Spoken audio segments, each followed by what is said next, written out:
السلام عليكم ورحمة الله وبركاته، ولا تنسوا الصلاة على النبي عليه الصلاة والسلام. اليوم قصتنا عن عثمان وشهد. هذا عثمان متسلط وياذي شهده بشكل ما تتصورونه. شهد صابره عليه ومتحملته. شهد يوم خطبها عثمان شارطت عليه تكمل دراستها، وعثمان وافق وبس تزوجوا.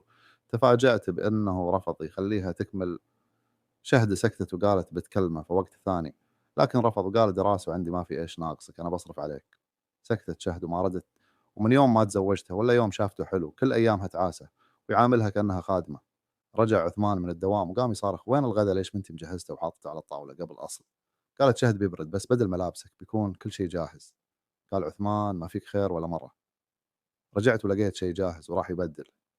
قالت شهد: لا حول ولا قوة إلا بالله. واليوم اللي بعده جهزت شهد الأكل وحطه على الطاولة. رجع عثمان وشاف الأكل على الطاولة وقام يصارخ: كيف تحطينه على الطاولة وأنا ما رجعت؟ كيف باكل بعد ما برد؟ عند شهد قالت في نفسها: الله يهديك، بس ولا شيء يعجبك بس تصارح. وهذه حياة شهد مع عثمان، يصارخ على أتفه الأسباب. بعد مرور سنه رزقهم الله بنت سموها بنين، وشهد قالت: إن شاء الله بيهدى وبيصير زين، لكن صار العكس. زاد ظلم عثمان لشهد ولبنته.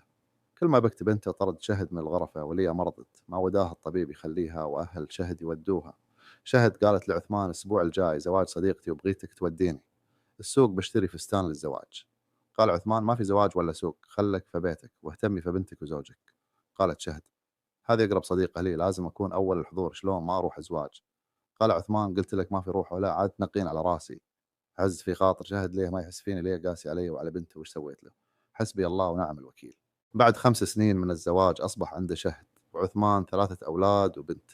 واحد سموهم شاري، والتوأم سموهم عبد الرحمن وعبد العزيز. وشهد فرحانة فيهم، قالت بتصبر عشانهم وبتربيهم أحسن التربيه إلى أن يكبروا ويردوا لها الاهتمام. وكلما شافت علاقتهم بعض فرحت فيهم ونست ظلم أبوهم وتسلطوا عليهم. في يوم من الأيام عثمان ضيع شاحنة، قال: معكم 10 ثواني، إنه ما لقيته والله بالعقال اللي ضربكم أنتم وأمكم. شهد خافت على عيالها ليضربهم بعدهم صغار على الضرب، وصارت زي المجنون تدوره وما لقوه. قام عثمان بالعقال ضربهم، وشهد تتلقى عنهم الضرب على قد ما تقدر.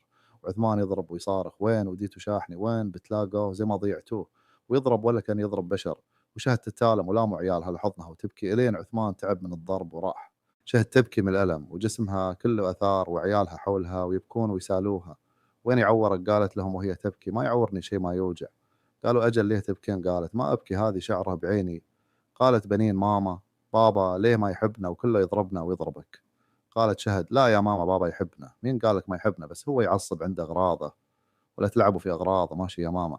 مرت الأيام على نفس الحال، وفي يوم من الأيام لاحظت شهد تعب عثمان ولكن ما قالت شيء. خافت تصارخ عليها، وكل يوم عن يوم تحسه يتعب أكثر، إلى أن طاح عليهم ودوها المستشفى. وبعد فحوصاته طلع معاه فشل كلوي وأنه بيسوي غسيل كلى. بكت شهد رغم أنه قاسي، بس ما هان عليها اللي يصير فيه، ولا تبي عيالها يعيشون بدون أبوه. وعثمان يصارخ: ما أبي أموت وأعطوه برا مهدى. وصار عثمان يغسل كل، لكن بقى قاسي نفس الأول ما تحسن رغم وضعه. وبعد مدة طويلة من غسول الكلى قال الطبيب: لازم تلقون مبرع ولا بتتوقف الكلى عنده. تعبوا وهم يدورون له على متبرع لكن ما لقوا. هنا قالت شهد: أنا بتبرع. عثمان من سمع بأنها بتتبرع له بكى بكاء شديد. قال: كيف تتبرعين لي بعد اللي سويته معك من يوم ما أخذتك؟ وأنا معيشتك بيوم زين، كله نكد وحارمك من كل شيء، مشاوير وطلعات وسوق وكل شيء، تجي تتبرعين لي؟ لا، ما استاهل. قالت شهد: ما أبي أحرم عيالي من أبوهم، وأنا بأيدي أنقذك، ما أبي أعيشهم أيتام. قال عثمان: أنا آسف على كل شيء سويت لك وسامحيني. قالت شهد: أنت اللي سامحني، كان قصرت معك في يوم من الأيام. قال عثمان: ما يجي منك قصور، أنا اللي مقصر. وجاء اليوم اللي بيسووا فيه العملية. عثمان قال: وعد يا شهد، بس نطلع لا أعوضك عن كل شيء. قالت: ما أبي منك شيء إلى عيالي يا عثمان، لا تضربهم ولا تحرمهم من شيء. وصيتي عيالي ما أبي تنزل لهم دمعة. عثمان قلب نغزة وحس إنه هو ما راح يشوفها. طلعت شهد من عند عثمان وراحت شافت عيالها ودعتهم. حست إنه هذه آخر مرة بتشوفهم، وهم يجهزون للعملية. صارت مضاعفات مع عثمان للأسف، ومات وما قدر يتحمل العملية. بعد عام من موت عثمان شهد تقدموا لها كثير، لكن رفضت، ما تبي يظلم عيالها، إلى أننا تقدم لها واحد اسمه فارس زوج تميته، وعنده بنت عمرها 10 سنين. ورفضته أكثر من مرة، لكن كان مصر ويخطبها كل حين رغم رفضها. ولكن شهد شاف حنيته مع بنته، وعرفت أنه حنون ما هو نفس عثمان. وشارطت عليه أنها بتاخذ عيالها معها ولا يمكن أن تتخلى عنهم. قال لها: لو ترضي تخلي عيالك وتتزوجين أنا ما رضيت فيك، اللي تبيع عيالها بتبيعك. أعجبت شهد بكلامه، وافقت وتزوجت شهد وشافت في فارس كل شيء ما شافته في عثمان، رجال طيب وحنون وعاشت معه حياة سعيدة. وهنا تنتهي قصتنا، وانتظروني في قصة جديدة.